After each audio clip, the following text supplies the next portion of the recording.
Thanks for joining us for City Council Comments. I'm Steve Erickson along with Council Member Wade Demmer. Today we're talking about both the November 6th and the November 19th City Council meetings. Thanks for coming in today. Oh, you're welcome. We had our first meeting of the month was a day late because, of course, of Election Day. That's right. We had a local election. Went into to get my election form. There was one name on the entire ballot, but, still had to have the election judges all show up there, and it's always great to see people volunteering or doing the election judging work. And every time you get a chance to vote, you should vote. Yeah, and no matter how many races are on there, they have to have the polls open from 7 a.m. to 8 p.m. and let people vote. Your ballot had one more thing on it than my ballot did. So there you go. Pretty quiet election year, but we did have a couple school board seats, and there was also a special election for the Anoka County commissioner seat, but not in Coon Rapids. So. All right, let's move into things now. So that meeting, our first meeting was a day late. We're going to talk about, though, our second meeting of the month, which was Tuesday, November 19th. One of the first items there we wanted to talk about was actually some pretty exciting news. Yeah. Council considered a resolution providing for the sale of about $11 million in general obligation refunding bonds, and this is going to save the taxpayers some money.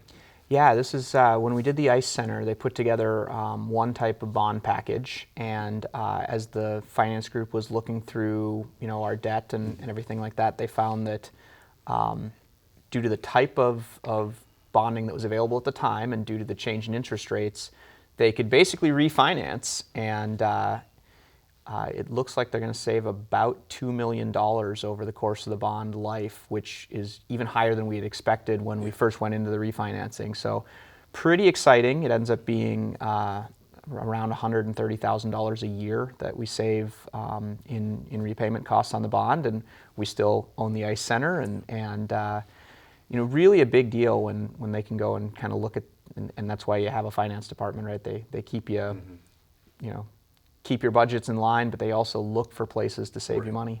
Right. So that was good news. Like you said, even came in above what we thought the interest rate might be, or as far as the savings. This is something Council's also going to consider for the final tax levy when they adopt it next month, correct? Yeah. So we've already got our levy all planned, and the plan was to spend that $130 that we're going to save, and so now we have the option of taking and getting one more thing that fell below the priority line, or quite frankly, just reducing the levy by $130,000, which is great as well, because that math-wise ends up being about $5 per taxpayer less that they have to pay in taxes. So, go buy one more thing at one of the local Coon Rapids businesses with those $5. Right, exactly. All right, but that's a decision that'll be made at the, I believe, the first meeting in December. Yeah, and again, the other part about this, and this is kind of technical, but the city of Coon Rapids has pretty much a top rating for our credit rating. We're not the same rating as a country, but as far as city goes, it's one of the top ratings. So it's the 1 AA, and that means our interest rates are lower, so that when we offer this up, we can get an even lower bond cost. And basically, by keeping our financial house in order all these years, when we do these bond requests, we save money over what was planned. And if we were a different city, we wouldn't have got this kind of savings. So again, we have an auditor that does a great job that we pay, and we have the finance department. So, it's fun to see when government does something like that, and you say that everybody earned their pay this week. Yeah, exactly. All right. Moving along, Council considered a resolution granting final plat for Port Riverwalk. This is Centra Homes, and also considered a development agreement. This is something we've been talking about now forever. Yeah, there are so many steps, and obviously anyone that's driven down Coon Rapids Boulevard down on that end of town has seen all the dirt being moved and the big trucks moving everything around. I have a 3-year-old, so this is what we do for entertainment now. We just go watch those trucks. It's cheap. But yeah. Well, yeah, it's cheap for me to bring him down there. But so the development's going great. It's been a lot of work. That site has had so many different titles and variances. It's just all different things stacked upon things, and so it's been an awful lot of work to get it all cleared up. And people are running around like crazy trying to get everything aligned title and record wise. So that's been a lot of work. In the meantime, we've been digging, and now what this step is this is saying, okay, they're going to start building. We've got a plan for what it's going to be. We still haven't done closing, so we still have to do closing. But they're going to start. They've sort of divided the lot up into 3 sections, and they're going to start building the first section. And if everything goes well, it would be new houses in the spring. All right. So we're hoping the next decade is when things are going to get into the ground. Finally, yeah, right? yeah. In 2020, we'll be putting all sorts of new houses in that area, and that's really exciting because I mean that's been such a long-term project, and it'll be really nice to see some really truly new modern houses that you'll be able to see from Coon Rapids Boulevard as you come into the city. Yeah. And this year they've been also doing a lot of like utility relocation Oh, and that kind of work, right? Yeah. And they put in a temporary road for the residents recently? Yep, they had to make sure the people in the neighborhood could get out, right? Yeah. It's always one of the challenges with construction is you can't just close everything, so it slows you down, but obviously needed. So it's an exciting project. It remains an exciting project, and can't wait to see the houses go in. All right, groundbreaking in the spring. Yeah, Stay tuned. We already broke the heck out of that ground. All right. Moving forward, Council considered a resolution approving plans and specifications. This is for Coon Rapids Boulevard improvements, and we're going out for bids. This is something we've also previously talked about. There are going to be some roadway improvements in the Port River Walk area. Yeah, and one thing that happened here is we'd put out these bids a while ago when everybody was really busy. And only one company bidded, and they bidded pretty high. Sometimes companies bid as in, I don't really need the work, but if you're going to pay me a lot, I'll do it. Right. So we took that as a sign to not do it yet. Again, the city kind of went out and found an opportunity and is working with something the county had to do anyway. Yeah. And so you get the 2 governments that you're paying your property taxes to, the city and the county, working together to say it's going to save everybody money if we do those as one joint project instead of 2.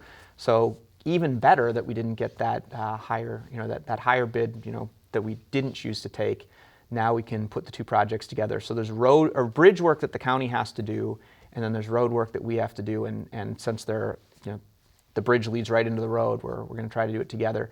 It's also kind of nice because that intersection over on Egret is not the greatest intersection, right. So there's going to be some work there. And one of the things I saw too in the meeting was that along right in front of Lilliput, we'll finally get a sidewalk. So it'd be really nice to get a sidewalk along Coon Rapids Boulevard. One less reason to even cross the road there if you can just stay on that side. So I think that'll also be a nice improvement. Yeah, and there have been some pedestrian accidents there over the years in that area. So I believe some of these improvements do include pedestrian enhancements. Also, new traffic signals at both Avocet and Egret. Yeah, we'll get a turn lane on right by Lilliput as well, so that'll be good. All right. Well, Avocet for now. Avocet sounds like eventually it's going to be called Zilla when they realign. Yeah. We have a grid-based street naming structure that has to be followed. You can't just name it like Demer Street, unfortunately. Yeah. Well, that'll so be interesting if that changes someday. People like, where did Avocet go? All right. So those improvements that will be made, I assume, in this next year as well. I mean, based on the bids, right? Yeah. So it depends on how the bid goes, but yeah, that won't be over the winter. Yeah. Okay. Council considered a CenturyLink build-out settlement agreement and also a franchise-free fee settlement. Folks don't know there are basically 2 franchises in the city, one with Comcast, the other with CenturyLink, but CenturyLink here is going to be going away. Yeah, and actually I should be interviewing you about this one because this is like your ball. So the thing here is a few years ago, CenturyLink had they were providing internet and phone, and then they were going to use that same internet and phone carrier technology to provide Prism TV. So if you're watching this on Prism TV, that service has been less and less supported, and it looks like it's going to officially go away. Yeah. So people are going to need a different service for their cable or satellite if you're on Prism. When they leave, they have to exit the franchise fee. They have to exit the agreement. Cable TV's got all this interesting stuff where you have to form an agreement with the city. So this is mostly the paperwork of exiting, but the franchise fee is what pays for this, right? So this stuff right here. So you still want to make sure that you get the franchise fee payments that you need in order to run this sort of service. So anyone who's watching right now, right, their franchise fee is what's paying for the TV show and the station. So Pretty important that we get that. Obviously, we don't love to see one of the franchises leave, Right. but it appears to be more of a national decision. It wasn't a Coon Rapids decision. Right. So they are pulling out in the January of 2021, I believe, is when they'll be done. Yeah. And we also got some money out of this because there were some inconsistencies with how we were getting the franchise fee. So we're getting about $9,000, I believe. Yeah. So cleared up some of the. It's a settlement, right? So this is the amount of money that we agreed upon, and so we'll be getting that amount. But yeah, and again, it wasn't that they are pulling out of Coon Rapids. I believe Right. This is a, look, more and more people are cutting the cord off of cable, which makes it even harder to support a second cable business, and then there's satellite out there too. So, understand the business pressures. They're still providing internet. They're still providing phone. So CenturyLink itself isn't going away. It's just the Prism service. All right. That is all we had to talk about from our November 19th meeting. Move back to our first meeting of the month now.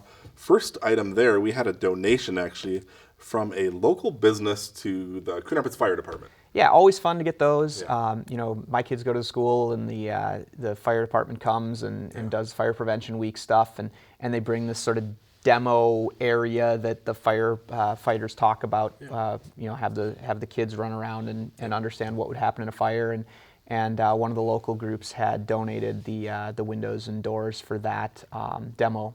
So it was good that to see that partnership, and because it isn't just them donating to the fire department, it's also them donating to the fire department using their time to educate kids, and so it's a good community builder. Yeah, and this was Lexington Manufacturing. It's a Coon Rapids business, and they basically built the door and the window thing that the kids kind of practice how to escape a room and that type of thing. But the one they had previously was kind of getting out of date. It was old. So this business stepped up and built this for them, and now they'll be able to utilize it in the schools for Fire Prevention Week. Absolutely. And then they also had Line of Health donated an old ambulance that they had to the Anoka County Fire Investigation Team, which Coon Rapids is a part of. Right. So they got this new ambulance, old ambulance. New to us. New to them, exactly. And the old one that they had was from about 2004. Right. So and ambulances, they age pretty quickly. You put a lot of miles at a lot of hard braking, a lot of hard accelerating. So happy to get it. It's great. Any of the time that you can improve fire safety, improve fire education, and they timed it really well with Fire Prevention Week. So yeah, and always good to see those business partnerships helping out. All right, moving forward, Council adopted a resolution accepting grant funds to assist with the 2020 census outreach efforts. This was a small grant, as we were talking about, but more importantly, letting folks know that the 2020 census is coming up. Yeah, and the census is really a big deal. I mean, it's the sixth sentence in the Constitution says that we have to do a census as a government, and the amount of things that the census determines, right? So the size of your city determines what kind of funding you get. The size of your city determines what kind of businesses come into your city. I remember one city was trying so hard to cross 50,000 because at 50,000 they would get like a Best Buy. And so there's all these things that happen when you cross certain numbers at the city level, and then at the state level as well. As population changes have occurred, the number of House of Representatives seats is fixed, and so even if Minnesota stays the same population but other states grow, we can lose a House seat. And for the last two censuses, we've been very close to going from 8 to 7. So you never want the political power of your state to decrease. That never is good for you. So every Minnesotan should be filling out their census, and do it for your state, do it for your city, do it because you want better businesses in your community. Lots of laws in place to make sure everything is done privately. They can't ever use that data in a way that could identify a person. So it's, again, it's all taken very seriously, and it's all really important. So I hope everyone fills it out. To me, it's sort of like voting. It's one of those things you just should really do because there's lots of benefit, and there really shouldn't be any downside. Yeah, and there's a lot of education and outreach going on, efforts, especially in some of our minority communities, that they might question it. What is this information being used for? And not totally understand. So some of this money that we're getting will be used to kind of target some of those groups and just trying to get everyone to fill out the census. Yep, and the state of Minnesota donated that money to us because they know how important it is to keep that House seat and also just have an accurate census. I mean, it is amazing how many decisions are made based on that census, public and private. All right. Council approved a food and beverage service agreement with MHC Bunker Hills. Right. So if you've ever been to Kendalls, Morrissey, MHC is the group that has been providing the service at Kendalls. So Kendalls is a city-owned restaurant, but we don't actually know how to run a restaurant. So we have this other group that's expert at that we're in contract with. They run a bunch of great restaurants throughout the Twin Cities, and one of them's Kendalls. When we first put that plan together, we had a 5-year contract with them. It's one of the first, my first year on the council. I remember that was the big decision, and we've all been very pleased, and so we've continued that contract, re-upped the contract, and that means they'll be providing food at Kendalls for the foreseeable future, and so everyone should go to Kendalls and check it out. Yeah, and it seems like it's been a great partnership as well with the city, and they showed a bunch of numbers at that meeting, kind of how and they were black instead of red, so that's great. So it's up at the golf course, and you need a good restaurant at a golf course, and it's just nice to have something like that in town. Yeah, and it's also just becoming a destination for people going to lunch and not necessarily even golf outings. And I know they've kind of done stuff to try to fix some of the parking there, because I know it's been difficult for some folks to get in there, and they're doing some changes there. When there's great weather and the golfers are out golfing, the Kendalls patio gets pretty full, and suddenly the parking lot gets full. But as we head into winter, there will be less golf, and so even more reason to go to Kendalls. Right, exactly. You just have to battle the snow. Yeah, we'll plow it. Don't worry. That's all. And Foley's open now. Yes. So most people in town can get to Kendalls, and so that's good as well. You've segued into our traffic I know, updates, aren't I great? Because, Foley has reopened, but what about Hanson Boulevard? Yeah, this is where whenever things go right, we'll be like, well, Foley was the city project. No, so Hanson, obviously that bridge overpass has been a big deal that we've wanted for a long time, and it's a big deal to put in a bridge like that, and the city-county partnership has been great, but the weather partnership has been less great. They had to pour this big giant chunk of concrete that you absolutely need to let sit for 30 days. And then the weather got too cold to pour that big chunk of concrete. And so delays happen. This was a really rough year based on wetness, based on sudden cold snaps. It's Minnesota. These things happen. You get pushed by a month here or there, but that bridge is going to be great for the community for 50 years. So, it's going to be worth it, but it's not going to be open as soon as we had wished. Still hoping for this calendar year, but certainly, they've laid the concrete now, so now we're just kind of on the timer. But even then, it won't be fully open. They're going to do everything they can to get it open over the winter, but then there's more work they have to do in the spring. All right. So at last check, they were hoping to get it open before Christmas. I think that's still the case, but at one point it was before Halloween, then it was before Thanksgiving, so. We haven't officially moved to Valentine's Day yet. Or New Year's, that's good. Yeah, so again, what do? You got to lay the concrete, and it's suddenly 15 degrees, and you can't lay the concrete. Yeah. Here you are, right? So. I think everybody knows it's an inconvenience, but it's a necessary evil. Nobody's slacking off. They're working as much as they can on the days that they can, and sometimes you just have to have patience because there's nothing you can do. Yeah, but it'll be nice to have that back open, the overpass there, so folks aren't waiting at the railroad crossing for trains. Right. All in all, a good thing. And like you said, it's not going to be, it'll be open again, but one lane in each direction through the winter because of snow plowing and some other stuff. And then I imagine next year they'll come in there in the spring and try to finish the finishing work. And hey, it's a big deal. Bridges are always a big deal. Yeah. All right. Well, there you go. That's the update for today. But stay tuned. That's right. All right. Anything else you have that you want to add? No, I don't think so. I think again, one of the things that happened in these meetings where we had an awful lot of public comments. We we had an awful lot of ordinance or other changes where it required a public comment time and nobody commented because most of that stuff requires one, but nobody actually talks. So a lot of this meeting was pretty procedural and not as exciting, but I think we covered some pretty big, pretty important things between the, trying to make the roads better and trying to save some money. All right. Well, we appreciate you being here today and talking to us about our 2 meetings in November. Thank you at home for watching, and we'll see you back here after our 2 meetings in December.